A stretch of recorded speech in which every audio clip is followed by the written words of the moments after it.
Good morning. Welcome to Mega Nine TV morning paper analysis కార్యక్రమానికి స్వాగతం. ఈరోజు మనం ప్రధాన పత్రికలోని ప్రధాన అంశాలను మనం చూద్దాం. ముందుగా మనం ఈనాడు దినపత్రికను తీసుకుందాం. ఈనాడు దినపత్రిక, తెలంగాణ ఈనాడు దినపత్రికలో ప్రధానమైన అంశం ఈరోజు నేడు ఉపరాష్ట్రపతి ఎన్నిక. టికెట్కి ఈరోజు ఉపరాష్ట్రపతి ఎన్నిక ఈరోజు ఉంది. ఇప్పటికే దేశవ్యాప్తంగా ఉన్నటువంటి ఎంపీలందరూ ఢిల్లీలో ఓటింగ్ ప్రక్రియలో పాల్గొనేందుకు సిద్ధంగా ఉన్నారు. ఈరోజు ఉదయం 10 గంటలకు ఈ ఉపరాష్ట్రపతి ఎన్నిక ప్రారంభమైంది. సాయంత్రం 6 గంటలలోపు ఈ ఉపరాష్ట్రపతి ఎన్నిక ముగిసింది. తర్వాతే వెంటనే ఓట్ల లెక్కింపు ఉన్నది. ఈరోజు రాత్రికే దీని ఫలితాలు వెలువడతాయి. కాబట్టి ఇక్కడ ప్రధానమైన పోటీ ఉన్నటువంటి సిపి రాధాకృష్ణను జస్టిస్ సుదర్శన్ రెడ్డి మధ్యన, ఈ రాధాకృష్ణను జస్టిస్ సుదర్శన్ రెడ్డి మధ్య ఉన్నటువంటి పోరును మాత్రం అంటే ముందుగానే ఎన్డీఏ ప్రభుత్వం ఈ ఏదైతే ఎన్నికలు లేకుండా ఏకపక్షంగా ఏకగ్రీవంగా ఎన్నుకోవాలి అనేటువంటి చేసిన ప్రయత్నాలు అయితే విఫలమని. ఎందుకంటే ఇండియా కూటమి గెలిచినా ఓడినప్పటికీ మాత్రం తన వాణి వినిపించాలి అనేటువంటి ఉద్దేశంతో ఇక్కడ అభ్యర్థిని సపోర్ట్ చేయడం జరిగింది. కానీ జస్టిస్ సుదర్శన్ రెడ్డి మాత్రం నేను ఆ పార్టీకి చెందిన వ్యక్తిని కాదు అంటూ ఇప్పటికే ఉన్నటువంటి అభ్యర్థులందరికీ ఫోన్లు చేసి ఓటింగ్ వేయాలని అడగటం కూడా జరిగింది. ఏదేమైనప్పుడు కూడా జస్టిస్ సుదర్శన్ రెడ్డి చరిత్ర, వ్యక్తిగత చరిత్ర, ఇటు పక్క ఉన్నటువంటి సిపి రాధాకృష్ణన్ తీసుకుంటే జస్టిస్ సుదర్శన్ రెడ్డి ఇంతకుముందు ఏ పార్టీలో రాజకీయంగా పనిచేసింది లేదు, కేవలం న్యాయవాదిగానే పనిచేసినట్టున్నారు. కాకపోతే సిపి రాధాకృష్ణన్ మాత్రం రాజకీయ చరిత్ర ఉంది, గవర్నర్గా చేసిన చరిత్ర కూడా ఉంది. వీళ్ళిద్దరి మధ్య ఉన్నటువంటి పోరు మాత్రం మరీ రసవత్తరం అని చెప్పలేం. కానీ ఎందుకంటే ఎన్డీఏ కూటమికి కావాల్సినంత మెజార్టీ ఉంది. ఇండియా కూటమి మాత్రం తన ఫుల్ ఉన్నటువంటి మెజార్టీతో పాటు ఏదైనా క్రాస్ ఓటింగ్ జరిగిద్దేమో అనే ఆలోచనతో మాత్రమే ఉంది. ఎందుకంటే ఆయనకున్నటువంటి జస్టిస్ సుదర్శన్ రెడ్డి మీద ఉన్నటువంటి హిస్టరీ కానివ్వండి, అతని మీద ఉన్నటువంటి తెలుగు వాడైన ఫీలింగ్ మీద కానివ్వండి, ఏమైనా క్రాస్ ఓటింగ్ జరగవచ్చు అనేటువంటి ఆశాభావం మాత్రం వ్యక్తం చేస్తూ ఉంది. అంతేవిధంగా ఇటు తమిళనాడు కూడా బీజేపీకి వ్యతిరేకంగా ఉన్నప్పటికీ కూడా తన స్థానికుడు కాబట్టి రాధాకృష్ణన్ మీద ఓటు వేయడానికి క్రాస్ ఓటింగ్ జరిగిద్దన్న అభిప్రాయం వాళ్ళు ఉన్నారు. ఏదైనప్పటికీ టెన్షన్ వాతావరణం ఏమైందని ఉత్కంఠ వాతావరణం తెలియదు. కానీ రెండు పార్టీలు మాత్రం పోటాపోటీగా చూస్తున్నాయి. ఏదైనా క్రాస్ ఓటింగ్ జరిగితే ఫలితాలు మారొచ్చు అనేటువంటి విషయాన్ని మాత్రం చూస్తుంది ఇండియా కూటమి. ఈ విధంగా ఉన్నటువంటి తరుణంలో ఇటు పక్క సీఎం రేవంత్ రెడ్డి అన్ని పార్టీలకు సంబంధించినటువంటి జగన్మోహన్ రెడ్డి కానివ్వండి, చంద్రబాబు నాయుడు కానివ్వండి, వీళ్ళందరినీ ఇప్పటికే రిక్వెస్ట్ చేయడం జరిగింది. మొట్టమొదటి అవకాశం ఇది, మనకు తెలుగువాడుగా ఉన్నటువంటి అవకాశం ఇది. మన తెలుగువాడుగా ఉన్నటువంటి అవకాశాన్ని మనం వదులుకోకూడదు. గతంలో వెంకయ్యనాయుడు ఉపరాష్ట్రపతిగా ఉన్నప్పుడు మనం చూసాము ఎలా తెలుగువాడు ఉన్నప్పటికీ మనకు ఎన్ని సేవలు మనకి ఇచ్చారో, ఎంత హుందాతనంగా ఆ పదవిని అలరించారో. కాబట్టి అలా తెలుగువారు ఉంటే మనకు ఎన్నో రూపాయలను మనం ఇది చాలా ఫిస్టేజ్కి వచ్చినది అంటూ జగన్మోహన్ రెడ్డికి అటు పక్క అలాగే చంద్రబాబు నాయుడుకి రిక్వెస్ట్ చేయడం జరిగింది. కాకపోతే చంద్రబాబు నాయుడు ఏమో లోకేష్ వీళ్ళందరూ మనం ఎన్డీఏ కూటమిలో భాగస్వాములుగా ఉండి అలా సపోర్ట్ చేయడం మంచిది కాదు, మేము భాగస్వాములుగా ఉన్నాం, అది పద్ధతి కాదన్నటువంటి సమాధానాన్ని వాళ్ళు ఇవ్వటం జరిగింది. అదేవిధంగా జగన్మోహన్ రెడ్డి అయితే డైరెక్ట్గా జస్టిస్ సుదర్శన్ రెడ్డి అయితే డైరెక్ట్ ఫోన్ చేసి అడిగినప్పుడు ఇప్పటికే మేము ఎన్డీఏ కూటమికి మాట ఇచ్చాము, ప్రామిస్ చేశాము, క్షమించండి అనేటువంటి వ్యాఖ్యలు కూడా చేసినట్టు కూడా కొన్ని వార్తలు బయటకు వచ్చినాయి. ఏదేమైనప్పుడు కూడా సుదర్శన్ రెడ్డి జస్టిస్ రాధాకృష్ణన్ మధ్య ఉన్నటువంటి ఈ ఉపరాష్ట్రపతి పోరు ఈరోజు 10 గంటలకు స్టార్ట్ అయింది. కాబట్టి చూద్దాం. ఇప్పటికే దీనికి సంబంధించిన ఉపరాష్ట్రపతి ఎన్నికకి సంబంధించి దాదాపు అన్ని పార్టీలకు సంబంధించిన ఎంపీలు అయితే ఢిల్లీలో మకాం వేశారు. ఇప్పటికే ఎన్డీఏ కూటమికి సంబంధించిన ఎంపీలతో నిన్న సమావేశం కావడం జరిగింది. ఇటుపక్క ప్రధాని మోదీ, ఇటుపక్క అమిత్ షా వీళ్ళందరూ హాజరై దానికి సంబంధించినటువంటి ఓటింగ్ ప్రక్రియ గురించి మాట్లాడడం కూడా జరిగింది.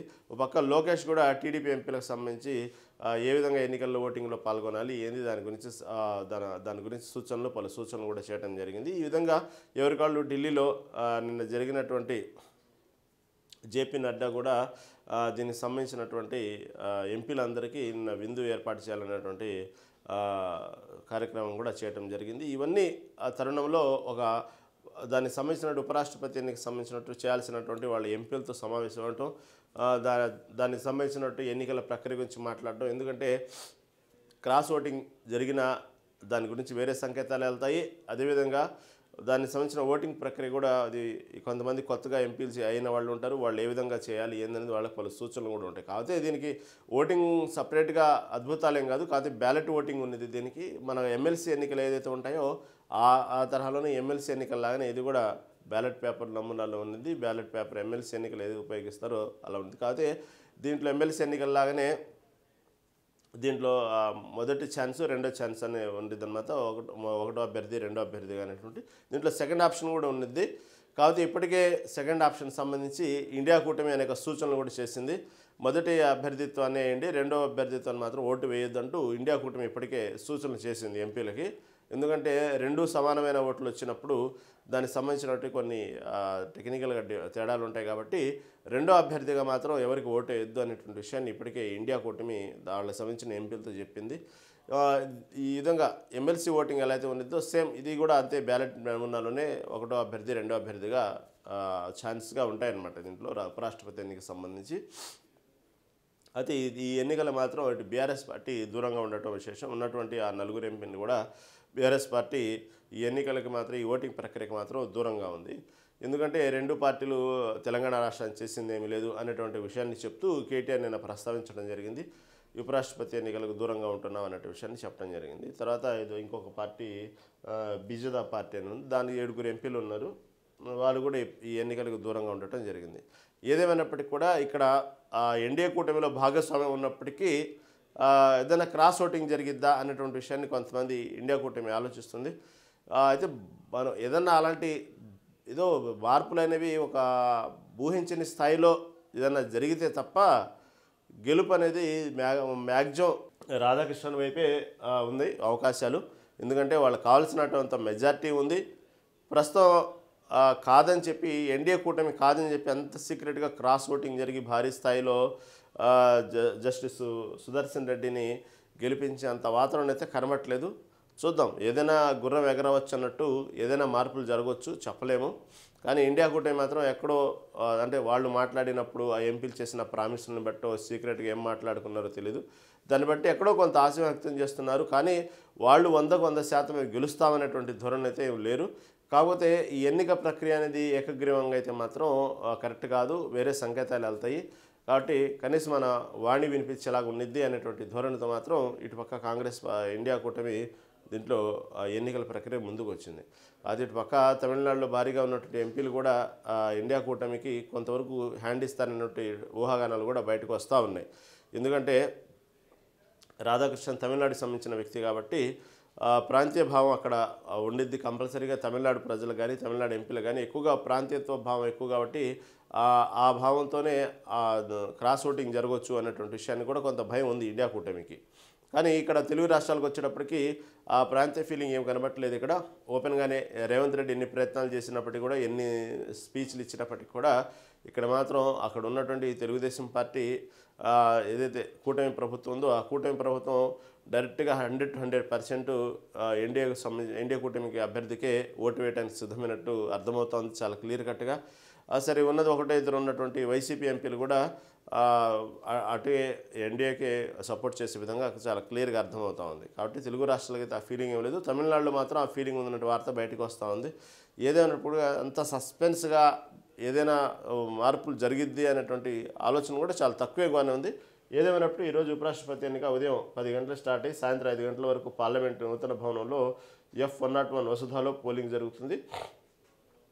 6 గంటల ఓట్ల లెక్కింపు చేపట్టి రాత్రికి విజేతను ప్రకటిస్తారు. పార్లమెంటు ఉభయ సభలను ప్రాతినిధ్యం వహించే మొత్తం సభ్యుల సంఖ్య 788 అయినప్పటికీ 7 స్థానాలు ఖాళీ కావడం వల్ల ప్రస్తుతం 781 మందే ఉన్నారు. పోలింగ్లో పాల్గొనడం లేదని బీఆర్ఎస్ బిజదా ప్రకటించాయి. ఆ ప్రకారం 386 ఓట్లు దక్కించుకున్నవారు విజేతగా నిలవనున్నారు. ఎన్డీఏకి 425 మంది సభ్యులు ఉన్నారు. ఎన్డీఏ పార్టీకి కావాల్సిన ఓట్లు మాత్రం 386, కానీ ఎన్డీఏకు ఉన్న అభ్యర్థులు మాత్రం 425. కాబట్టి దాంట్లో అసలు దాదాపు గెలుపు అనేది అనివార్యమే. ఇంకా దానికి 386, 425 అంటే దాదాపు ఇంత క్రాస్ ఓటింగ్ జరిగి 386 రావటం అనేది కష్టమే. ఏదేమైనప్పటికీ కూడా సభ్యుల బలం ఉంది. వైకాపా ఇతర పార్టీల మద్దతు కలిపితే ఆ సంఖ్య 438కి మించే అవకాశం కనిపిస్తుంది. ప్రతిపక్ష కూటమి అభ్యర్థి జస్టిస్ బి సుదర్శన్ రెడ్డికి 314 మంది ఎంపీల మద్దతు ఉంది. ఈ సంఖ్య పెద్దగా మారే సూచనలు లేవు.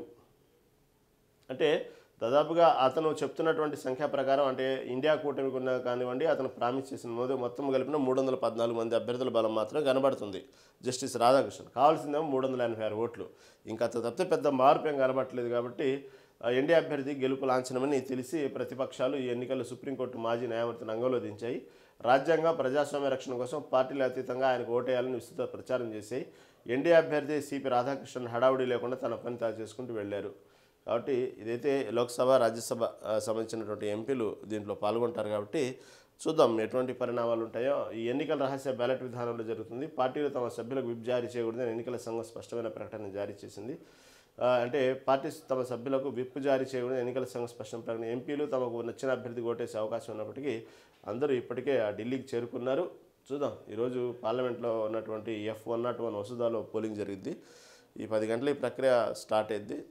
ఇది ఒక రకంగా చాలా అఫిషియల్గా, ఎందుకంటే ఎగువ సభ దిగువ సభ సంబంధించినటువంటి ఎంపీలు కానివ్వండి, ఇక్కడ ఉన్నటువంటి అందరు ఎంపీలు దీంట్లో ఎన్నికల్లో పాల్గొంటారు. కాబట్టి ఇది కేవలం ఎంపీల ఎన్నికలే కాబట్టి చాలా ఆహ్లాదకరమైన వాతావరణంలో ప్రశాంతంగానే జరిగింది.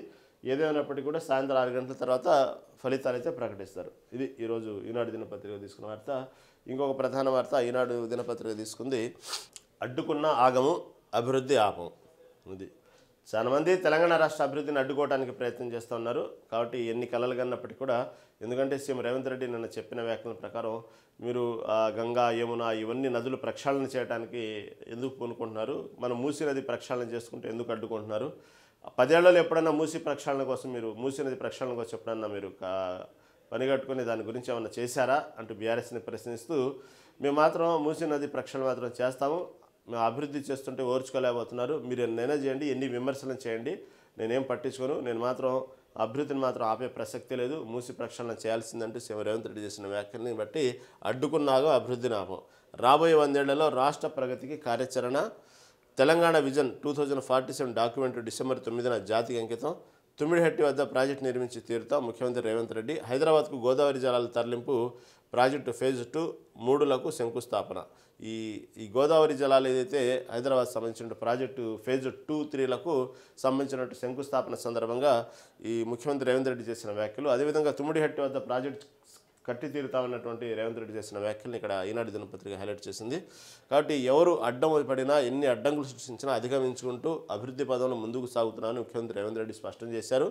అదేవిధంగా కాంగ్రెస్ ప్రభుత్వానికి మంచి పేరు రాకూడదనే ఉద్దేశంతో కడుపులో విషం పెట్టుకుని ప్రాజెక్టులు ఆపొద్దని కోరారు. రాబోయే 10 ఏళ్లలో హైదరాబాద్ను ప్రపంచంలోని అద్భుతమైన గొప్ప నగరంగా తీర్చిదిద్దుకుంటాం, మూసీ ప్రక్షాళన, ఫ్యూచర్ సిటీ, RRR నిర్మాణం వంటి ప్రాజెక్టులతో మెట్రో నగరాన్ని విస్తరించుకుందామంటూ పిలుపునిచ్చారు. రాబోయే 100 ఏళ్లలో హైదరాబాద్తో పాటు రాష్ట్రాన్ని ఎలా అభివృద్ధి చేయాలో కార్యాచరణ రూపొందిస్తామని అంతా కలిసి రావాలని కోరారు. అభివృద్ధిని అడ్డుకునేందుకు ఎన్ని కుట్రలు కుతంత్రాలు చేసినా కాంగ్రెస్ ప్రభుత్వం తిప్పికొడుతుందని స్పష్టం చేశారు. తెలంగాణ రైజింగ్ 2047 విజన్ డాక్యుమెంట్ను డిసెంబర్ 9న జాతీయ అంకితం సీఎం ప్రకటించారు. హైదరాబాద్ సమీపంలో రంగారెడ్డి జిల్లా గండిపేట వద్ద చేపట్టిన 7,360 కోట్లతో హైదరాబాద్ నగరానికి 25 టీఎంసీల గోదావరి జలాల తరలింపు శంకుస్థాపన చేశారు. దీని వద్ద సీఎం రేవంత్ రెడ్డి, అనిల్ కుమార్ రెడ్డి, మల్లారెడ్డి, రాము ఏదైనప్పటికీ కూడా సీఎం రేవంత్ రెడ్డి తీసుకున్నట్టు అనేక నిర్ణయాల పట్ల మాత్రం ఇటు పక్క కడుపులో మంట పెట్టుకుని కేంద్రంలో ఉన్నటువంటి బీజేపీ కానివ్వండి, ఇక్కడ ఉన్నటువంటి ప్రతిపక్ష పార్టీ ఉన్నటువంటి బీఆర్ఎస్ పార్టీలు కానివ్వండి కావాలని అడ్డుకుంటున్నాయి. ఎన్ని చేసినప్పటికీ కూడా అది ఫ్యూచర్ సిటీగా తీర్చిదాం, రాబోయే 100 ఏళ్లలో ప్రణాళిక హైదరాబాద్తో పాటు తెలంగాణ రాష్ట్ర వ్యాప్తంగా కూడా ఎలా అభివృద్ధి చేయాలో ప్రణాళిక రూపొందించాం. 2047 తెలంగాణ రైజింగ్ 2047 అన్నటువంటి డాక్యుమెంట్ను డిసెంబర్ 9న విడుదల చేయబోతున్నాము అంటూ సీఎం రేవంత్ రెడ్డి ప్రకటించడం జరిగింది. ఇక్కడ ప్రధానంగా చూసుకుంటే మొదటి నుంచి ఇటు మూసీ ప్రక్షాళన కానివ్వండి, ఇటు హైడ్రా కానివ్వండి, ఇవన్నీ కూడా భవిష్యత్తులో అంటే ఈ రోజు కొంతమందికి ఇబ్బంది కలగవచ్చు, ఈ ప్రక్షాళన విషయంలో కొన్ని అడ్డంకులు తొలగించే విషయంలో కొంతమందికి స్థానికులకు ఇబ్బంది కలిగించవచ్చు, కొంతమంది భారీగా నష్టపోయి ఉండవచ్చు. అయినప్పటికీ కూడా సీఎం రేవంత్ రెడ్డి తనకు తీసుకున్న నిర్ణయాన్ని మాత్రం ఈ రోజు ఓట్ల రాజకీయం కోసమో, లేకపోతే కొందరి మెప్పు కోసమో, లేకపోతే కేంద్రంలో ఉన్నటువంటి పార్టీ అధిష్టానాని కోసం మెప్పు కోసమో ఇవన్నీ రేవంత్ రెడ్డి చేయట్లేదనేది చాలా స్పష్టంగా అర్థమవుతుంది. ఎందుకంటే ఇవన్నీ కూడా చేయకుండా ఉంటే ఇంకా ప్రజలకు మంచిదే. ఎవరికి ఈ హైడ్రా గురించి కానివ్వండి, ఈ మూసీ ప్రక్షాళన కానివ్వండి పట్టించుకోకపోతే కొంతమంది స్థానికులు ఇబ్బంది లేకుండా ప్రశాంతంగానే ఉంటారు. అయినప్పుడు ఇక్కడ ఎవరి మెప్పు కోసమో లేకపోతే ఏ పార్టీ మీద కక్ష సాధింపు కోసమో ఈ పనులను చేయట్లా, అది మాత్రం చాలా స్పష్టంగా అర్థమవుతుంది. ఎందుకంటే సీఎం రేవంత్ రెడ్డి ఈ పనులు చేయడానికి ప్రధాన కారణం రేపటి రోజున వచ్చేటువంటి ఓట్ల రాజకీయాల కోసమైతే కాదు. ప్రధానంగా ఈ ఓటు రావు, ఇంకా ఓట్ల రాజకీయం అనడానికి కూడా ఇంకా వ్యతిరేకత ఓటు వచ్చింది, ఇంకా వ్యతిరేక స్వరం కూడా వినిపిస్తారు రేవంత్ రెడ్డి మీద. ఇవన్నీ నిర్ణయాలు పక్కగా అమలు చేస్తాయి, హైడ్రా కానివ్వండి, మూసీ ప్రక్షాళన ఇవన్నీ కూడా. అయినప్పటికీ కూడా భవిష్యత్తులో హైదరాబాద్ నగరానికి కానివ్వండి, ఇటు హైదరాబాద్ నగరంలో ఉన్నటువంటి ప్రజల కోసం కానివ్వండి, భవిష్యత్తు దీర్ఘకాలిక ప్రణాళిక ప్రకారం దీర్ఘకాలిక ప్రయోజనాల కోసం. ఎందుకంటే భవిష్యత్తులో అనేక విషయాలుగా అనేక రంగాలుగా ప్రకృతి పచ్చదనాన్ని విఘాతం కలిగి ఉంచకుండా ఉండటానికి కానివ్వండి, అదేవిధంగా భవిష్యత్తులో వచ్చేటువంటి వరదలు ఒక్కసారిగా వచ్చేటువంటి వరదల వల్ల అపాయం జరగకుండా ఉండటానికి కానివ్వండి, ఇలా తీసుకున్నటువంటి నిర్ణయాలు మాత్రం భవిష్యత్తు దృష్టిలో పెట్టుకుని సీఎం రేవంత్ రెడ్డి ఎంత పార్టీ డ్యామేజ్ అవుతున్నప్పటికీ కూడా, వ్యక్తిగతంగా ఎన్ని ఆరోపణలు వస్తున్నప్పటికీ కూడా, తన పార్టీలో ఉన్నటువంటి కొంతమంది వ్యతిరేకంగా స్వరం వినిపిస్తున్నప్పుడు కూడా కేంద్రం స్థాయిలో వెళ్ళి అధిష్టానానికి అతని మీద ఎన్నో లేని పని చెప్పి అతని యొక్క ఇమేజ్ని పర్సనల్ ఇమేజ్ని డ్యామేజ్ చేయడానికి చూస్తున్నప్పటికీ కూడా ఎక్కడ వెనకాట్లేదు. ఆ విషయం మాత్రం అధిష్టానం కూడా గమనిస్తూ ఉంది. రేవంత్ రెడ్డి విషయంలో ఏం జరుగుతుందనేది అంత ఈజీగా అయితే వదిలేసేం లేదు. కాకపోతే అక్కడ మాత్రం తను తీసుకున్న నిర్ణయాలు చాలా స్ట్రాంగ్గా ఉంటున్నాయి. చేయాల్సిన పని చేసుకుంటూ పోతున్నారు. తను ఎవరికి భయపడట్లేదు. కానీ ఎక్కడ మీరు గమనిస్తే కాంగ్రెస్ పార్టీ అనేది సీనియర్లతో కుమ్మక్కైన పార్టీ, సీనియర్లు ఎక్కువగా ఉంటారు కాంగ్రెస్ పార్టీ అనేది. ఎక్కడ ముందుకు పోనివ్వరు, అతన్ని ఏ పని కానివ్వరు. సీఎం రేవంత్ రెడ్డి అని కాదు, ఎవరైనా సరే ఆ పదవిలో ఉంటే అంతే. కాకపోతే ఏ వ్యక్తి కూడా ముఖ్యమంత్రిగా పట్టుమని 5 ఏళ్ళు కూడా ఉంచనివ్వరు. అతను ఎక్కిన కాడి నుంచి ఎప్పుడెప్పుడు ఆ సీట్ను లాగుదామనేటువంటి విషయాలు, ఎందుకంటే సీనియర్లు ఎక్కువ కాబట్టి అతనితో పోల్చుకుని నేనేం తక్కువ, నేనెందుకు సీఎం కాకూడదు, నేను ఇన్నేళ్ళ నుంచి పార్టీలో ఉన్నాను, నేను ఇంత సేవ చేస్తున్నాను, నాకు ఇంత ట్రాక్ ఉంది, నా నేనకి ఇన్ని నియోజకవర్గాలు ఉన్నాయి, నా చేతిలో ఇంతమంది ఎమ్మెల్యేలు ఉన్నారు, కాబట్టి నేను ఎందుకు కాకూడదు అనేటువంటి అత్యాశ ఎక్కువ ఈ కాంగ్రెస్ పార్టీ సీనియర్స్లో. దీన్ని అదేవిధంగా అని చెప్పి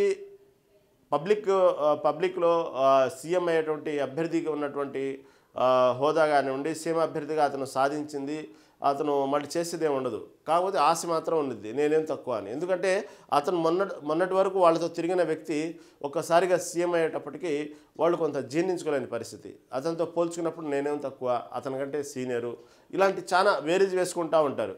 ఈ క్రమంలో పట్టుమని 5 ఏళ్ళు కూడా ఎవరిని ముఖ్యమంత్రి ఉన్నటువంటి చరిత్ర చాలా తక్కువ కాంగ్రెస్ పార్టీలో. కాంగ్రెస్ అధిష్టానం కూడా దానికి తగ్గట్టుగానే ఎక్కడ పార్టీకి డ్యామేజ్ అవుతున్న చెప్పి దాని గురించి చర్యలు తీసుకోదు, చూస్తూ ఊరుకుంటా ఉన్నది. అదొక మైనస్ కాంగ్రెస్ పార్టీకి. ఇలా రకరకాల మైనస్లు ఉన్నాయి కాంగ్రెస్ పార్టీలో చెప్పుకుంటూ పోతే. ఆ పార్టీకి ఎంతైతే ఆదరణ ఉందో ఈ రోజున కాంగ్రెస్ పార్టీ దేశవ్యాప్తంగా దాదాపుగా కనుచూపు మేరలో కూడా కనబడకపోవడానికి కారణం కర్నూలు శాపానికి 100 కారణాలు, కర్నూలు చావుకు 100 కారణాలు అన్నట్టు ఇక అలాంటి 100 కారణాలు ఉన్నాయి కాంగ్రెస్ పార్టీకి. రకరకాలైనటువంటి స్వేచ్ఛ కానివ్వండి, ఈ పార్టీలో ఉన్నటువంటి పరిస్థితులు కానివ్వండి అలా ఉంటాయి. కానీ ప్రజల్లో ఆదరణ కూడా మెల్లిమెల్లిగా కోల్పోతుంది చూస్తూ ఉంటే. గతంతో మనం చూసుకుంటే సర్వే ప్రకారం పోయినసారి వచ్చినటువంటి 290 స్థానాలు కూడా వచ్చేటువంటి అవకాశం లేదనేది క్లియర్గా అర్థమవుతూ ఉంది. ఇంకా ఎన్డీఏ గ్రాఫ్ పెరిగిపోయింది. సొంతగా బీజేపీ పార్టీ అధికారంలో రావడానికి కావాల్సినంత మోడీ గ్రాఫ్ కూడా కనబడతా ఉంది. ఇటు చూస్తే గతంలో వచ్చినటువంటి ఇండియా కూటమికి వచ్చినన్ని ఈసారి ఆ స్థానాలు కూడా రావనటువంటి సర్వే అర్థమవుతుంది. ఎందుకంటే ఇంతే, దీంట్లో ఏంటంటే సీనియర్లు ఎక్కువ, కుంపటి రాజకీయాలు ఎక్కువ, ఒకళ్ళ కింద ఒకళ్ళు చైర్ లాగేటువంటి రాజకీయాలు ఎక్కువ, చాప కింద నీరులా వాళ్ళే శాపగ్రస్తులు వాళ్ళే, ఈ విధంగా రకరకాలుగా ఉన్నది పార్టీ. కానీ ఇన్ని వాతావరణంలో తట్టుకొని రేవంత్ రెడ్డి ఈ రోజు కూడా ఎక్కడ తొణకుండా బెనకుండా తను అనుకున్నది చేసుకుంటూ ముందుకు వెళ్తున్నాడంటే చాలా పరిపక్వతమైనటువంటి రాజకీయాలు నడపాలి కాంగ్రెస్ పార్టీలో. ఇలా సీనియర్లు చాలామంది ఉన్నారు. సీనియర్లు మొదటి నుంచి కాంగ్రెస్లో ఏం లేడు రేవంత్ రెడ్డి, మధ్యలో వచ్చినటువంటి వ్యక్తి. చాలా ప్లాన్గా ముందుగా పార్టీలో జాయిన్ అవ్వటం, తర్వాత టీపీసీ అధ్యక్షులు అవ్వటం, తర్వాత దానికి సంబంధించినటువంటి మెల్లిగా కథ నడిపి చివరిలో 3-4 నెలల్లో ముఖ్యమంత్రి అవ్వటం అనేది అంత ఆషమాషి కాదు. అది రాసిపెట్టింది అంతే. అతనికి ఎవరేం చెప్పినా ముఖ్యమంత్రి అవ్వాలి అనేటువంటి తెలంగాణ రాష్ట్రానికి 2వ ముఖ్యమంత్రి అంటే సీఎం రేవంత్ రెడ్డి చరిత్రలో అది నిలిచిపోయింది. ఆ విధంగా అతను చేసిన ప్రయత్నాలు కానివ్వండి, అతని కృషి, అతను పడ్డ కష్టాలు, అతను పడ్డ అవమానాలు అన్నీ ఇన్ని కాదు. అతను గొప్ప వ్యక్తి, గొప్పగా పరిపాలిస్తున్నాడా అది దాని సెకండరీ, అదంతా రీజన్ వేరు. కాకపోతే ఒక చూసుకుంటే అతను వచ్చినటువంటి పార్టీలో జాయిన్ అయిన విధానం కానివ్వండి, అక్కడి నుంచి మెల్లిగా అతను గ్రాఫ్ పెంచుకున్న విధానం కానివ్వండి, కేవలం కాంగ్రెస్ పార్టీ కొంత వరకు ఉన్నప్పటికీ కూడా అతను ఇండివిజువల్ గ్రాఫే ఎక్కువ అని చెప్పుకోవాలి సీఎం రేవంత్ రెడ్డికి. ఎందుకంటే రేవంత్ రెడ్డి అనేటువంటి ఒక ఇండివిజువల్ మీదే కాంగ్రెస్ పార్టీకి సంబంధించిన ఆదరణ అలా వచ్చింది ఆ టైంలో తెలంగాణలో. ఎందుకంటే అప్పటి వరకు ఎంతోమంది టీపీసీ అధ్యక్షులుగా ఉన్నారు, ఎన్నో స్థానిక సంస్థల ఎన్నికల్లో పోటీ చేశారు, ఎన్నోసార్లు శాసనసభ ఎన్నికల్లో పోటీ చేశారు. అయినప్పటికీ కూడా ఎక్కడ ప్రతిసారి దానికి సంబంధించిన ఫలితాలు నిరాశపరుస్తూనే ఉంటాయి. ఎక్కడ పార్టీ కనుచూపు మేరలో అధికారంలో వచ్చిందనేటువంటి అవకాశం కూడా కనబడలా. ఇటు పక్క బీఆర్ఎస్ని తట్టుకొని నిల్చోవటం అంటే అంత ఈజీ కాదు. ఎందుకంటే బీఆర్ఎస్ ఇటు చూసిన హైదరాబాద్లో చూసాం, మొన్న కూడా ఒక్క సీటు కూడా వేరే పార్టీకి రాలి. ఆ విధంగా నగరాన్ని డెవలప్ చేసుకుంటూ వెళ్ళిపోవటం కానివ్వండి. ఇటు పక్క ఈ కాంగ్రెస్ పార్టీలో ఉన్నటువంటి రాజకీయాల్లో ఎక్కడ కూడా ఫోకస్ బీఆర్ఎస్కి ప్రత్యామ్నాయం కాంగ్రెస్ అనే పరిస్థితి ఎక్కడ కనబడలే. ఒక స్థాయిలో బీఆర్ఎస్ ప్రత్యామ్నాయం బీజేపీ కనబడింది. అలాంటి పరిస్థితుల్లో మెల్లిగా ఓన్లీ రేవంత్ రెడ్డి అనేటువంటి ఒక పేరు ఆ ఇండివిజువల్ మీదనే కాంగ్రెస్ పార్టీని ఒక్కసారిగా అలా చరిష్మా తీసుకొచ్చారు. కాంగ్రెస్ పార్టీ వల్ల రేవంత్ రెడ్డి చరిష్మా రాలా తెలంగాణలో, రేవంత్ రెడ్డి వల్లే కాంగ్రెస్ పార్టీకి చరిష్మా వచ్చింది తెలంగాణలో. ఆ విధంగా ఒక మెల్లిగా తన గ్రాఫ్ని అలా పెంచుకుంటూ పోతూ యువతలో అతను బాగా ఆదరణ పొందిన వ్యక్తి. ఎవరు ఎక్స్పెక్ట్ చేయాలా అసలు రేవంత్ రెడ్డి ముఖ్యమంత్రి అవుతారని. కానీ అతను పడ్డ కష్టాలు, అతను పడ్డ అవమానాలనే అతనిలో కసి పెంచింది. ఆ కసి ప్రకారమే ఎలాగైనా సరే మొదటి నుంచి తనకు తానుగా కొంతమంది మంత్రి పదవి ఆఫర్లు చేసిన వేరే పార్టీలో, కొంతమంది పార్టీలో చేరాలని రిక్వెస్ట్ చేసినా, అదే కాంగ్రెస్ పార్టీలో కొన్ని ఆశలు చెప్పినా, ఇటుపక్క వేరే పార్టీలో మంత్రి పదవులు ఆఫర్లు ఇచ్చినా కూడా తను ఎక్కడా తీసుకోలేదు. ఎందుకంటే తనకు తాను నేను సీఎం అభ్యర్థిని, నేను వేరే పార్టీలో చేరటం ఏంది, నేను వేరే పార్టీలో ఇచ్చేట్టు మంత్రి పదవులు తీసుకోవటం ఏంది, నేను కదా సీఎం అభ్యర్థి. అసలు ఆ కాన్ఫిడెంట్ లెవెలే అతన్ని నిజంగా మనం ఏదన్నా గట్టిగా అనుకుంటే అయిద్ది అంటారు చూసారా, దానికి ఉదాహరణే సీఎం రేవంత్ రెడ్డి అనుకోవాలనిపించింది. ఎందుకంటే బీఆర్ఎస్ పార్టీ నుంచి కూడా అతనికి ఆఫర్లు వచ్చినాయి. అతను పార్టీలో చేరితే మంచి హోదా కలిగినటువంటి మంత్రి పదవులు, హోమ్ మినిస్టర్లు ఎన్ని ఇస్తామని ఆఫర్లు వచ్చినాయి. అతను చాలా నవ్వుకొని నేను సీఎం అభ్యర్థి అయితే నేను ఇంకో పార్టీలో చేరేది ఏంది, నేను మంత్రి పదవులు తీసుకునేది ఏంది అన్నటువంటి ధోరణిలో అతను మాట్లాడిన మాటలు కానివ్వండి. మొదటి నుంచి ఆ కాన్ఫిడెంట్ నేను సీఎం అభ్యర్థిని, అంతేగా ఆయన ఫీలింగ్ అదే. ఇక దానికి తగ్గట్టు ఒక్కసారిగా రాష్ట్ర రాజకీయాలు 10 ఏళ్ళు బీఆర్ఎస్ పరిపాలనలో ప్రజలు విసుగెత్తిపోయిన విధానం కానివ్వండి, కామన్గా కొంత ఉండిద్ది.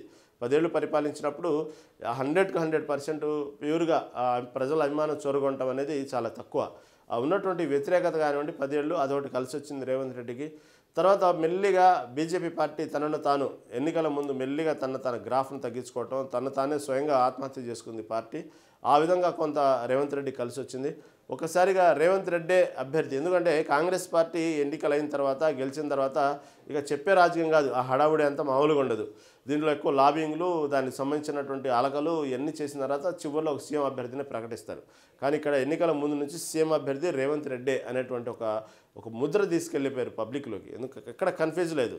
ఎందుకంటే ఎన్నికలు వచ్చినప్పుడల్లా కాంగ్రెసేతర పార్టీలన్నీ అవే ప్రశ్నిస్తుంటాయి, ముందు అసలు మీకు అభ్యర్థి ఎవరో చెప్పండి, మీ సీఎం అభ్యర్థి ఎవరో చెప్పండి ఎన్నికల్లో అంటూ ఉంటారు. అది ఎన్నిసార్లు చెప్పినప్పటికీ కూడా కాంగ్రెస్ పార్టీకి అర్థం కాదు, ఆ అవమానాలు ఎదుర్కొంటూనే ఉండిద్ది.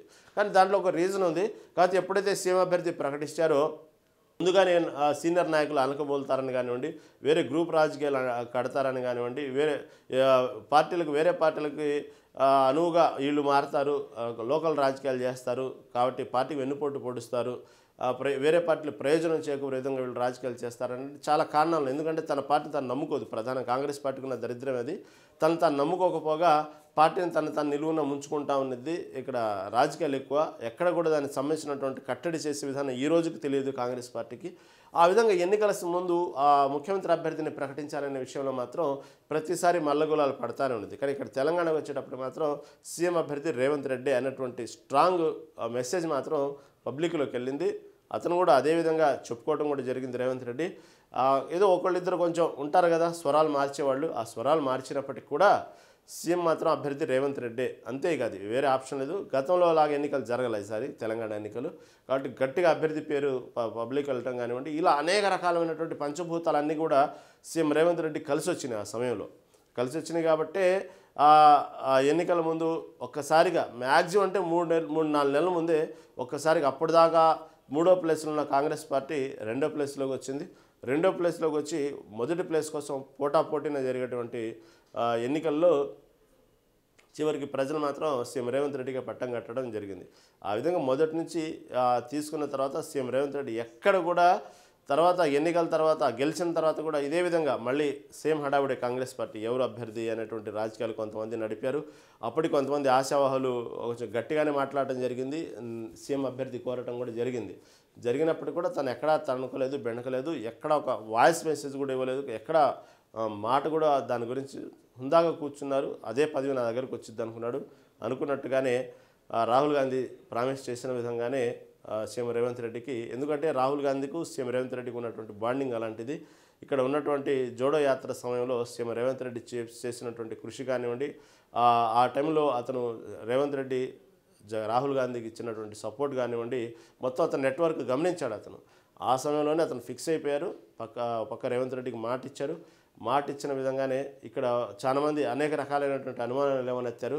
అతను మొదటి నుంచి కాంగ్రెస్ పార్టీలో లేడు, తర్వాత రేపటి రోజున రేవంత్ రెడ్డి అనేటువంటి ఒక ఇండివిజువల్ గ్రాఫ్ పెంచుకుంటాడు, రేపటి రోజున ముఖ్యమంత్రి అభ్యర్థిత్వాన్ని తీసేస్తే అతను పార్టీని చాలా నష్టపరుస్తాడు, అతను ఇండివిజువల్గా వేరే నిర్ణయాలు తీసుకుంటాడు. ఇలా రకరకాలుగా రాహుల్ గాంధీని మైండ్ తిన్నప్పటికీ కూడా అతను ఒకటే స్ట్రైట్ ఫార్వర్డ్గా ఉన్నారు. రాహుల్ గాంధీ రేవంత్ రెడ్డిని ముఖ్యమంత్రి చేయాలనుకున్నారు, చేసేశారు. తర్వాత ఇక అనేక రకాలైనటువంటి మల్లగుల్లాలు పడుతూ పార్టీలోని కొందరు సీనియర్లు అప్పుడే గ్రూపులు అంటగట్టడం ఇవన్నీ చాలా జరిగినాయి. అతను అంత ఆషామాషిగా ఏం లేరు. ఈ రోజు వరకు కూడా ముఖ్యమంత్రి అవ్వకముందు కూడా ఆ గ్రూప్ రాజకీయాలు నడిపారు సీనియర్లు. నడిపినప్పుడు డైరెక్ట్గానే కన్నీరు పెట్టుకున్నటువంటి సందర్భాలు కూడా ఉన్నాయి. రేవంత్ రెడ్డి ఈ గ్రూప్ రాజకీయాలు ఏంది, నేను చేసిన తప్పేంది, ఎందుకు ఇలా చేస్తున్నారు, కూర్చొని మాట్లాడుకుందాం. అసలు ఒక స్థాయిలో అయితే సపరేట్గా రేవంత్ రెడ్డికి సీఎం కాకముందు ఒక గ్రూప్గానే సమావేశం చేసి సీఎం రేవంత్ రెడ్డిని మీద యాక్షన్ తీసుకోవాలని చెప్పి కొంతమంది సీనియర్లు గ్రూప్ రాజకీయాలు నడిపారు. అదో పెద్ద హంగామా జరిగింది. ఈ విధంగా రేవంత్ రెడ్డి సీఎం కాకముందు అనేక ఇబ్బందులు, అంత ఈజీగా లేదు, చుక్కలు చూపించారు. అతను కూడా పార్టీ సీనియర్ ఎప్పుడైతే గ్రాఫ్ పెరిగిపోతా ఉందో రేవంత్ రెడ్డి కొందరు సీనియర్లని కాదని చెప్పి తన సొంతంగా కొన్ని నిర్ణయాలు తీసుకుని పార్టీ కోసం పనిచేస్తున్నాడు, కష్టపడుతున్నారో కొంతమంది సీనియర్లు అతను అంత ఈజీగా వదిలిపెట్టలా. చివరికి తట్టుకోలేక వెన్నుపోటు రాజకీయాలు తట్టుకోలేక ఓపెన్గానే బహిరంగానే ఒక్కసారిగా ఏడ్చేసిన సందర్భాలు కూడా ఉన్నాయి. రేవంత్ రెడ్డి బహిరంగానే చిన్నపిల్లలకి ఏడ్చిన సందర్భాలు ఉన్నాయి. ఏంది చేసిన తప్పేంది, రండి మాట్లాడుకుందాం అన్నటువంటి విషయాన్ని సపరేట్గా ఒక భవనంలో కూర్చొని పెద్ద మీటింగ్ ఏర్పాటు చేసుకున్నారు యాంటీగా అతన్ని. ఈ విధంగా రకరకాలన్నీ కూడా రాజకీయాలు దాటుకుంటూ చివరికి ఫ్లస్ట్రేషన్ తట్టుకోలేక ఏడ్చి దానికి సంబంధించినట్టు ఎలా రాజకీయాలు చేసుకుంటే మొత్తం అతను ఎప్పుడైతే రాహుల్ గాంధీ జోడో యాత్రకు వచ్చారో అప్పుడు గట్టి నమ్మకం ఇచ్చారు రేవంత్ రెడ్డికి. అక్కడి నుంచి ఇంకా జెట్ స్పీడ్తో ముందుకు వెళ్ళడం జరిగింది రేవంత్ రెడ్డి. తర్వాత ఇక ముఖ్యమంత్రి ఆయన ఆ టైంలో అతను జైలుకి వెళ్ళటం కానివ్వండి, తన బిడ్డ పెళ్లి విషయంలో ఆ సమయంలో పడ్డ ఇబ్బంది కానివ్వండి, జైలు నుంచి హాజరవటం కానివ్వండి, ఇలా అనేక రకాల ఇబ్బందులు పడ్డటువంటి రేవంత్ రెడ్డి అన్నీ రాడ్డు తేలి ఎప్పుడైతే ముఖ్యమంత్రి అయ్యారో ఒక్కసారిగా చాలామంది ఎక్స్పెక్ట్ చేశారు ముఖ్యమంత్రి అయిన తర్వాత అతను ఒక్కసారిగా తన పడ్డ కష్టాలు, తన జరిగిన అవమానం, తన బిడ్డ సమయంలో పెళ్లి జరిగిన అవమానాన్ని కానివ్వండి, అతను 1-4 సార్లు ఈ అరెస్టులు, ఇళ్లలోకి వెళ్ళి జొరబడి అతను అరెస్ట్ చేసిన విధానం కానివ్వండి, ఇక గతంలో అతన్ని ఎలా అయితే ఓటుకు నోటు విషయంలో ఏ విధంగా అతను కావాలని చెప్పి నమ్మించి అతను ఇంట్లో సీసీ కెమెరాలు బంధించి అతన్ని ఎలా నవ్వుల పాలు చేసి అతన్ని అవమానపరిచి అరెస్ట్ చేశారో ఇవన్నీ కూడా అతని జీవితంలో ప్రతిదీ కూడా అంత ఈజీగా రాలే. అతనికి చాలా అవమానాలతోనే అతను ఎక్కడా తొణకుండా బెనకుండా, రాజకీయాలు భయపడి దూరంగా వెళ్లకుండా, ఎవరి కాళ్ళు పట్టుకోకుండా ఒక ఇండివిజువల్గానే ఎదిగాడు. అదే అతను యువతలో బాగా నచ్చింది ఏంటంటే రేవంత్ రెడ్డి విషయంలో అదే. తప్పులు జరిగినాయి, ఒప్పులు జరిగినాయి పక్కన పెడితే అతను నిలబడ్డటువంటి ధైర్యంతో నిలబడ్డటువంటి విధానం కానివ్వండి యువతలో బాగా మంచి ప్రేరణ పొందిందని చెప్పుకోవాలి. అలాంటి వ్యక్తి ఒక్కసారిగా ముఖ్యమంత్రి అయిన తర్వాత ఇక చూడండి అతను పడ్డ కష్టాలకి ఇక అలా చేస్తారు, ప్రతీకార రాజకీయాలు చేస్తారు, లోపలేస్తారు, మాజీ సీఎం కేసీఆర్ ఒక ఆట ఆడుకుంటారు, ఇలా రకరకాల ఊహాగానాలు జరిగినాయి. కానీ ఎక్కడా కూడా తనగా అలాంటివన్నీ చేసుకుంటూ వెళ్తే ఆ 10 రోజులు అతను పై చేసి సాధించవచ్చాము. తర్వాత రాష్ట్రంలో వచ్చేటువంటి రాజకీయ అలజడులకు మాత్రం అతనే కారణమవుతాడు. తర్వాత దాన్ని ఆసరాగా తీసుకుని పార్టీ సీనియర్లు ఇంకేం లేదు, వచ్చినటువంటి అధికారం చానాళ్ల తర్వాత తెలంగాణలో అధికారంలోకి వచ్చింది పార్టీ, చేతులారా మనమే కాల్చుకుంటున్నాం, పార్టీ ఏదో అయిపోతుంది అనేటువంటి వాతావరణం క్రియేట్ చేసి అతని నుంచి లాక్కుంటారు. ఇలా అన్నీ ఆలోచించాడు. ఎక్కడా కక్ష సాధింపు రాజకీయ పార్టీ ధోరణికి వెళ్లకుండా అందరూ తెలంగాణ రాష్ట్ర ప్రజలు ఊహించినట్టు ఒక్కసారి ఇళ్లలో జొరబడి ఎలా అయితే సీఎం రేవంత్ రెడ్డిని పోలీసులు ఎత్తుకెళ్లారో ఆ విధంగా ప్రతిపక్ష పార్టీలో ఉందని కొంతమంది మాజీ సీఎంలు కానివ్వండి, కొంతమంది నాయకుల మీద అలా కక్ష సాధింపు ధోరణితో వెళ్లకుండా చాలా చక్కగా హ్యాండిల్ చేస్తూ ఇటుపక్క పార్టీలో ఉన్నటువంటి సీనియర్లని, ఎందుకంటే ఎక్కడ కక్ష సాధింపు ధోరణికి వెళ్ళట్లా మీరు అబ్జర్వ్ చేస్తే కావలసిన మూలాలని కదిలిస్తున్నారు. ఎక్కడెక్కడైతే ఉన్నారో ఒక అష్టదిగ్బంధనం చేస్తున్నాడు. డైరెక్ట్గా ఫిజికల్గా ముందుకు వెళ్ళట్లేదు, డైరెక్ట్గా అటాకులు చేయట్లా, చేతిలో బలం ఉంది కదా బలగం ఉంది కదా అని వాడుకోవట్లేదు, చట్టాన్ని చేతిలో తీసుకోవట్లేదు. వాళ్ళు చట్ట ప్రకారం చేసినటువంటి ఏదైతే అవినీతి కార్యక్రమాలు ఉన్నాయో, అక్రమ సంపాదన ఉందో అవన్నీ కూడా వెలికి బయటికి తీస్తూ ఉన్నాడు చాలా తెలివిగా. దానికి సంబంధించినటువంటి ఆ విధంగా మూలాల్ని దెబ్బ కొడుతూ వాళ్ళని నిద్ర లేకుండా చేస్తూ ఉన్నారు ఇప్పటికే. ఇంకా అప్పటికి కొంతమంది పార్టీలో ఉన్నటువంటి సీనియర్స్ కొంత సపోర్ట్ లేదు అతనికి. ఇంకా అయినప్పటికీ కూడా సొంతగా సీఎం హోదాలు ఉన్నారు కాబట్టి సొంత నిర్ణయాలతోనే అక్కడ ఉన్నటువంటి మూలాలను కదిలిస్తూ ప్రతిపక్షాలకు మాత్రం చెమటలు పట్టిస్తూ ఉన్నారు. ఇక్కడ ఉన్నటువంటి ఇక ఎప్పటి ఉన్నటువంటి రాజకీయాలు ఎప్పుడు ఉన్నవే ఈ గ్రూప్ తగాదులు ఇవన్నీ చాపుకుని నీరు. డైరెక్ట్గానే కొంతమంది ఎవరన్నా సీఎం క్యాబినెట్లో ఉన్నటువంటి వాళ్ళు ఎమ్మెల్యేలు అప్పుడే 2 సంవత్సరాలకే స్వరం మార్చి డైరెక్ట్గా మాట్లాడటం అనేది ఎక్కడైనా ఏ పార్టీలో చూసారా? కానీ ఇక్కడ జరుగుతుంది. అయినప్పటికీ కూడా ఇవన్నీ సహజం, ఊహించిందే. ఈ పార్టీలో అంత ఫ్రీడమ్ ఉన్నది, అందరు మాట్లాడుతూ ఉంటారు. కోట రాజగోపాల్ రెడ్డి లాంటి వ్యక్తులు మాట్లాడుతూ ఉంటారు, ఇవన్నీ కూడా మాట్లాడుతూ ఉంటారు. అన్నీ ఊహించింది అతను. కానీ ఎక్కడ కూడా అతను తీసుకున్నటువంటి చర్యల్లో వెంటనే రెస్పాండ్ అవ్వకుండా చాలా పేషెన్స్గా ఉంటూ హుందాతనంగా ఉంటూ తను అనుకున్నది చేస్తూ పార్టీలో కావాల్సిన కొంతమంది నొప్పించినా ఏమైనా చేస్తూ చాలా తెలివితేటలుగా అధిష్టానాన్ని మీద నెట్టేస్తూ ఇది నా నిర్ణయం కాదు అధిష్టానం నిర్ణయం అంటాడు. తను తీసుకున్న నిర్ణయాన్ని వాళ్ళ మీద తోసేస్తున్నాడు. తను అనుకున్నది తను చేసుకుంటూ ముందుకు వెళ్తూ ఉన్నాడు. కాబట్టి ఎవరికి జీర్ణించుకోలేకపోతున్నారు. ఎందుకంటే అయిపోయింది, సీఎం రేవంత్ రెడ్డి తొందరలో ఫలానా కేసులు అరెస్ట్ కాబోతున్నారు అనేటువంటి విషయాన్ని కొందరిలో ఓటింగ్ నోటు సమయంలో కొంత లేవనెత్తిన ప్రతిపక్ష పార్టీలు దాన్ని అట్ట మూలన పడేశారు. ఇక తర్వాత చూసుకుంటే పార్టీలో ఉన్నటువంటి మనకు సహజంగా తెలిసినట్టు కాంగ్రెస్ పార్టీలో ఎప్పుడెప్పుడు కుర్చీ లాగుదామనేటువంటి సభ్యులు ఎక్కువగా ఉంటారు. అలాంటి వాటికి ఎక్కడా తావు లేకుండా ఈ 5 ఏళ్ళు మాత్రం ఆ కుర్చీలో మాత్రం సీఎం రేవంత్ రెడ్డి ఉంటాడు అనేటువంటి ఒక మెసేజ్ని, స్ట్రాంగ్ మెసేజ్ని పార్టీలో ఉన్నటువంటి సీనియర్లకు ఇస్తూనే ఒక జర్క్ ఇస్తూనే తెలంగాణ ప్రజలకు కూడా అర్థమయ్యేలా చేశాడు. ఇంకొక ప్రధాన వార్త మొన్న ఇటీవల బహిరంగ సభల్లో 15 ఏళ్ల వరకు నేనే ఉంటాను ముఖ్యమంత్రి అనేటువంటి వ్యాఖ్యలు చేయటం. సరే మాటే కదా, మళ్ళీ ఎన్నికలు రావాలి, 5 ఏళ్ల తర్వాత మళ్ళీ సీఎం రేవంత్ రెడ్డి మళ్ళీ గెలవాలి, గెలిస్తే కదా ముఖ్యమంత్రి అయ్యేది అని కనీసం ఆలోచన కూడా లేకుండా అప్పుడే కాంగ్రెస్ పార్టీ ఉన్న సీనియర్లు కొంతమంది చెప్పాడని చెప్పి సభలో నోరు జారిన సందర్భాలు ఉన్నాయి కొంతమంది. అది వాళ్ళ విఘ్నతే కాదు, ఎందుకంటే అది పోదు, అది ఆ సీనియర్లకు అలవాటు పోదు. వెంటనే తట్టుకోలేక జీర్ణించుకోలేక సీఎం రేవంత్ రెడ్డి మీద నోరు బారేసుకోవటం, ఇవన్నీ రేవంత్ రెడ్డి పార్టీలో ఉండి ఒక ముఖ్యమంత్రిగా ఉండి తన ఎమ్మెల్యేలు ఈ విధంగా మాట్లాడుతూ ఉంటే ఎందుకు యాక్షన్ తీసుకోవట్లేదు, ఎందుకు చూస్తూ ఉన్నానంటే అతను అర్థమవుతుంది, అతని యొక్క మెచ్యూరిటీ లెవెల్స్ అప్పుడు అక్కడే అర్థమవుతుంది. ఏదేమైనప్పుడు అలా పార్టీలో ఉన్నటువంటి నాయకులను అలా తట్టుకుంటూ ఇటుపక్క ప్రతిపక్ష పార్టీలో ఉన్నటువంటి వ్యక్తుల్ని ఎక్కడ కక్ష సాధింపు ధోరణికి వెళ్లకుండా అండర్ కరెంట్ పెడుతూ అటుపక్క వాళ్ళని ఉక్కిరి విక్కిరి చేస్తూ అనేక వాళ్ళ పార్టీలో అధికారం ఉన్నప్పుడు చేసినటువంటి అవినీతి భాగోతాలు, ఆర్థిక నేరాలు అన్నీ కూడా బయటికి తీస్తూ వాళ్ళని ఎక్కడ నిద్ర లేకుండా చేస్తూ ఆ విధంగా ప్రతి విషయంలో అతను మాత్రం సేఫ్ జోన్లో ఉంటూ అని చెప్పి ప్రతి సెకండ్ కళ్ళు మూసుకుని నిద్రపోవట్లేదు. అతను ప్రతి క్షణం అలర్ట్గానే ఉంటున్నాడు. ఏ క్షణాన్ని కూడా అతను ప్రతి క్షణాన్ని కూడా ప్రమాదకరంగానే అని భావిస్తూ ముందుకు వెళ్తున్నాడు. ఎక్కడ రిలాక్స్ అవ్వట్లేదు. ఎక్కడ ఏమాత్రం రిలాక్స్ అయినా రెడీగా ఉంటారనమాట. ఎందుకంటే బయట ప్రతిపక్షాలు అవసరంలా, పార్టీలోనే ఉంటారు రెడీగా.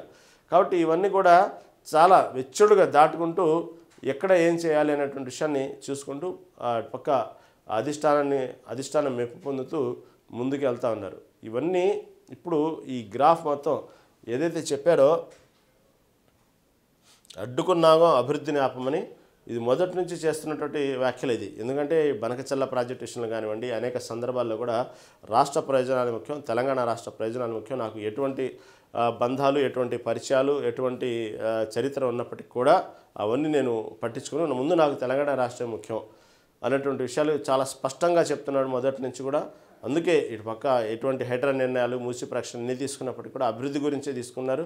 అదేవిధంగా మోడీని ఎందుకు కలుస్తున్నారు, మోడీని పెద్దన్న అన్నాడు అనేటువంటి విషయాన్ని కూడా కావాలని చెప్పి ఉన్నటువంటి కేంద్రం దృష్టికి అంటే అధిష్టానం దృష్టికి తీసుకెళ్లాలని ఎంత ప్రయత్నం చేసినప్పటికీ కూడా చూసారా మోడీని పొగుడుతున్నాడు, మన పార్టీ మైనస్ అయింది, లేకపోతే మోడీ పర్సనల్గా అంటే పక్క రాహుల్ గాంధీకి వర్సెస్ మోడీ కాబట్టి ఆ విషయాన్ని రాహుల్ గాంధీకి అర్థమయ్యేలా చెప్పి రాహుల్ గాంధీ కోపం చూడాలి రేవంత్ రెడ్డి మీద అనేటువంటి విషయాన్ని కొంతమంది అప్పట్లోనే హైప్ ఛాలెంజ్ చూశారు. అయినప్పుడు కూడా చాలా తెలివితేటలుగా నాయన 4 సార్లు కాదు అవసరమైతే 400 సార్లు గెలుస్తాను మోడీని, ఆ పెద్దన్న పాత్ర పోషించమని చెప్తాను, అడుగుతాను. ఎందుకంటే కేంద్రం నుండి ప్రధానమంత్రి అతను, ఆ స్థానంలో ఎవరున్నా సరే రాష్ట్ర ప్రయోజనాల కోసం మనం కలవాలి, తప్పదు. 4 సార్లు ఏంది అవసరం 400 సార్లు కలుస్తాను, నాకు రాష్ట్ర ప్రయోజనం ముఖ్యం, రాష్ట్రాలకు కావాల్సిన నిధుల కోసం ఎన్నిసార్లైనా కలుస్తాను, తప్పేముందంటూ ఒక మెసేజ్ని ఇవ్వటం జరిగింది పార్టీలోకి. ప్రజలకు కాదు, ఇది పార్టీలోకి ఇవ్వటం జరిగింది. ఎందుకంటే పార్టీలో ఉన్న వ్యక్తులు దీన్ని డ్యామేజ్ చేయాలని చూశారు. మోడీని కలిసిన సందర్భం కానివ్వండి, మోడీని కలిసిన సందర్భాన్ని వాడుకొని అతన్ని మైనస్ చేయాలని చూశారు అప్పట్లో. అయినప్పుడు కూడా ఎక్కడా తొణకలేదు. మొదటి నుంచి రాష్ట్ర ప్రయోజనాలు ముఖ్యం, మొదటి నుంచి తెలంగాణ రాష్ట్ర ప్రయోజనాలు ముఖ్యమని మాట్లాడుతున్నాడు. బనకచల్ల ప్రాజెక్ట్ కానివ్వండి, ఇటు పక్క చూసుకుని ఇప్పుడు రేపు బీసీ రిజర్వేషన్ అంశం తీసుకున్నారు, 42% ఎన్నికలు.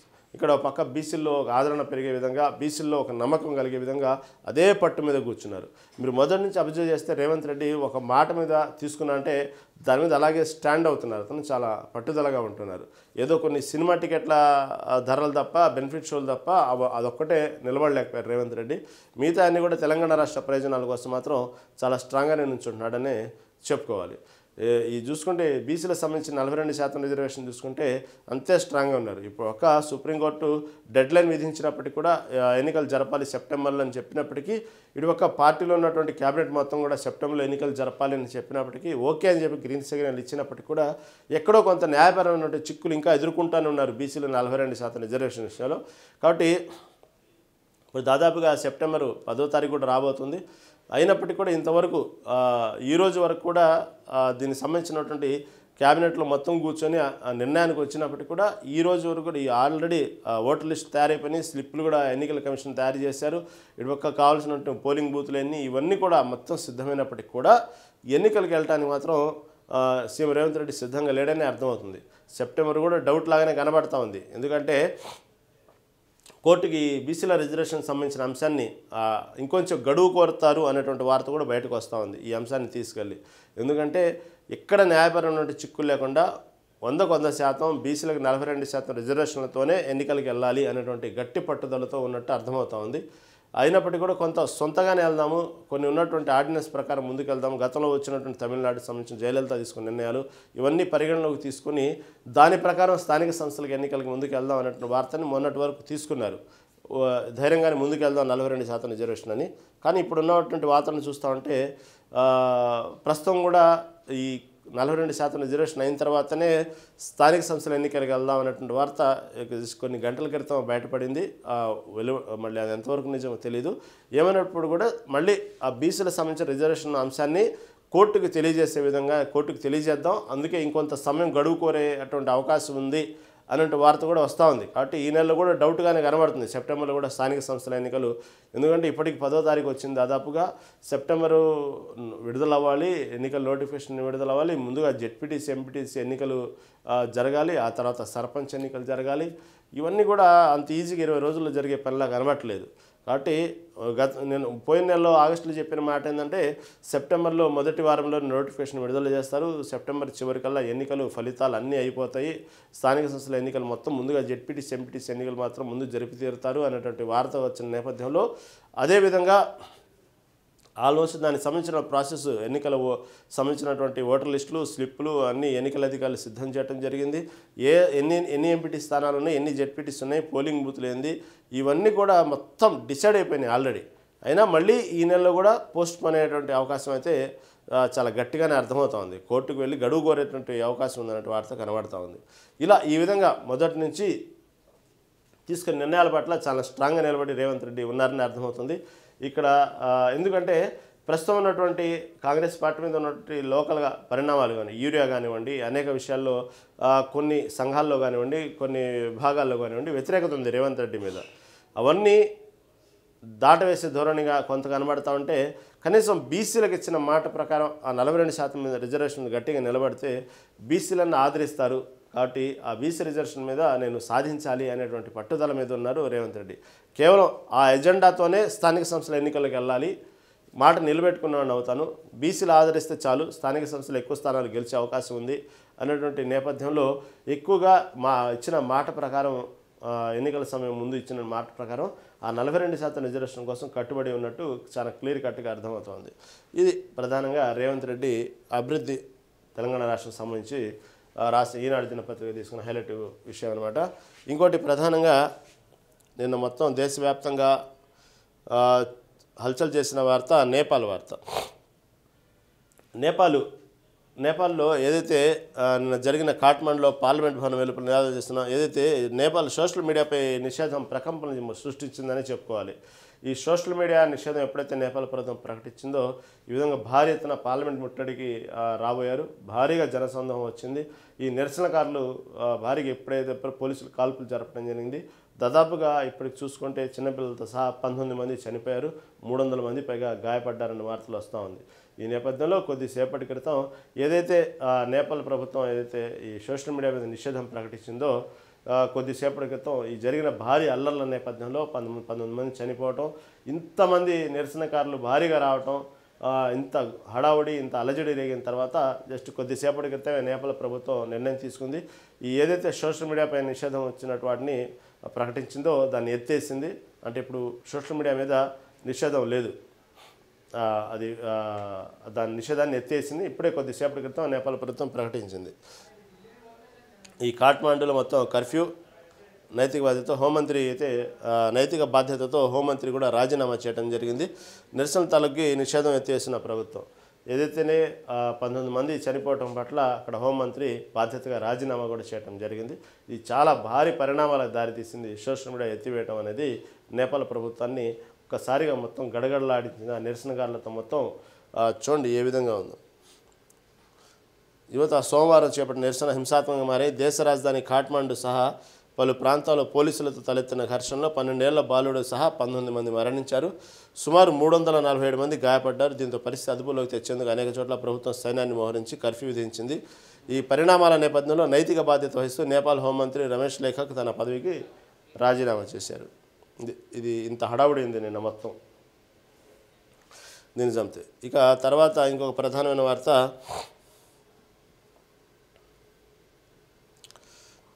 తెలంగాణ రాష్ట్ర బీజేపీ సంబంధించినటువంటి ఎన్ రామచంద్ర అధ్యక్షుడు అతను ఒక సొంత కార్యవర్గాన్ని అతను అధికారం చేపట్టిన తర్వాత కొత్త కార్యవర్గ సభ్యుల్ని ప్రకటించడం జరిగింది.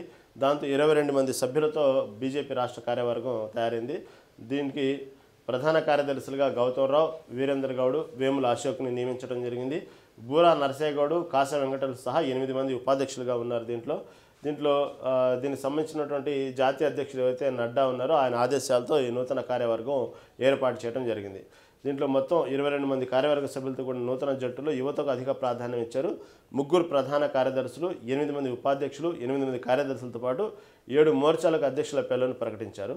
ఈ కొత్త కార్యవర్గ సభ్యులు 22 మందిలో 11 మంది ఓసీలు, 7 బీసీలు, 3 ఎస్సీలు, 1 ఎస్టీ సామాజిక వర్గం చెందిన వారికి చోటు దక్కింది. మొత్తంగా 6 మహిళలకు అవకాశం లభించింది. జిహెచ్ఎంసీ మాజీ మేయర్ బండా కార్తిక్ రెడ్డితో పాటు ఈ విధంగా కొత్త కార్యవర్గాన్ని మాత్రం బీజేపీ ప్రకటించింది. జేపీ నడ్డా సలహాలతో మొత్తం ఈ తెలంగాణ రాష్ట్రం సంబంధించినటువంటి బీజేపీ జాతీయ అధ్యక్షుడు రామచంద్ర తన కొత్త కార్యవర్గం ప్రకటించడం జరిగింది. ఇది ఇంకా తర్వాత గండిపేటకు తీసుకొస్తున్నది కాళేశ్వరం నీళ్ళ కాదా అంటూ కేటీఆర్ ప్రశ్నించడం జరిగింది. ఆ వార్తను హైలైట్ చేసింది. దీన్ని మాత్రం ముఖ్యమంత్రి స్పష్టం చేయాలి. ఈ గండిపేటకు వస్తుంది కాళేశ్వరం నీళ్ళ కాదా అనేది.